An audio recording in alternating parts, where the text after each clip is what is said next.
Good morning, pirates. Welcome to calendar week 50, A Cornucopia.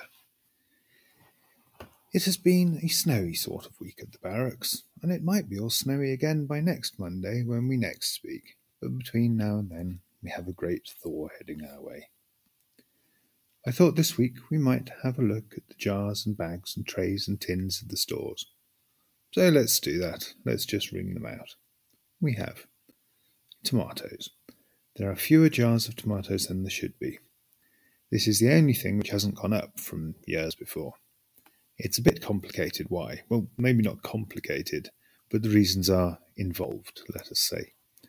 I've written a lot more about it in the Year in Review newsletter, which will be coming out at the end of this week. Dried mushrooms.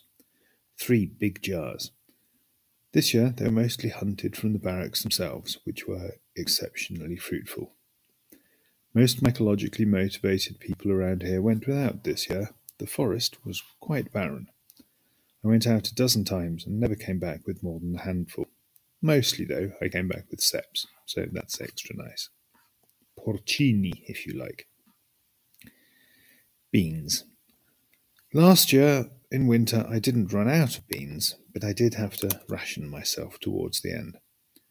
This year, absolutely not. I grew a whole load more of them before and harvested double. Jams, apple sauces, quince jellies, syrups. A profusion. Nices. Chutneys, dried chilies, treats, pickles. They're enough to keep me getting bored. Not enough to really delight every plate, though. Same reasons as the tomatoes. Onions and garlic. A year's supply. This is the first time I have ever grown enough onions and garlic for storage. I am really pleased about this. It's something like 180 onions and 160 garlics. No, 36, sorry. Or at least it was when I harvested them. I've been chomping through them steadily. That's the thing about the stores. You spend a couple of months filling them and immediately starting to empty them again. Potatoes. Way more than last year. I ate a lot of semi-stale bread last year. This year, all of those crappy carbs will be replaced with the sainted potato and grains. At harvest, after threshing and winnowing, 27 kilos of wheat and 8 kilos of rye. Every Sunday I spend 10 minutes at the hand mill, milling the grain for the week. It's about 500 to 600 grams, and the breads and biscuits I make from it are the highlight of the next 7 days' menu.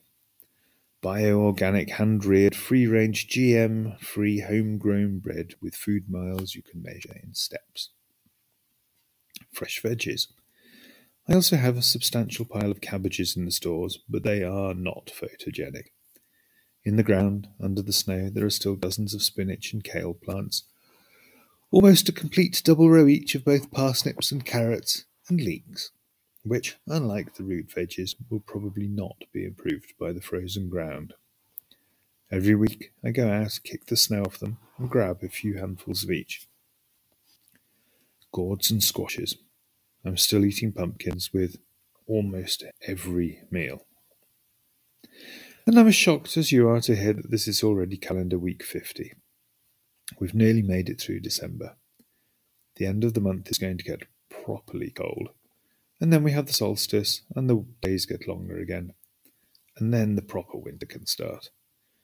But if we can make it through December this easily, January cannot be too scary, right? I was going to say something about wood and woodworking, but I think this is enough for now, so I shall leave you with a treat of a photo of the woodshop. It is a treat, that is, if you are me, or if you've spent any amount of time in my woodshop, or if you like that sort of thing. I have a massive plan for the woodshop next year. Step 1 is to get organised. Over the next couple of weeks, I'm going to sort out some sort of dust extraction system for the place. And look, new shelves, with boxes and things in them, not on the floor. Progress. And finally, thank you for the wonderful and incredibly wholesome comments section in the last few weeks. I meant to say something last week, but, pigs. The German idiom for "I appreciate it" translates as "I know it is to be treasured." I like this. Thank you again, all of you, for being here. Ich weiß es zu schätzen.